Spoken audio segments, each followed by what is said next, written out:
Първо беше съня, после беше мъглата, после беше дъжда, а след него дойде и тъгата. Но накрая на кея седя и си мисля за нея. Любовта, за която живея. Беше пролет и лято и есен и зима, а перата ми бавно се сменяха с перушина.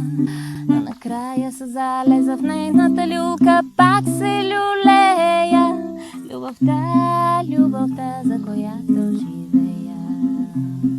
И когато в мъгливата сутрин изгубя посока и компасите сочат на юг, но стената е много висока, ще намеря ли смелост и сила и път към гнездото на змея, да си върна обратно любовта, за която живея.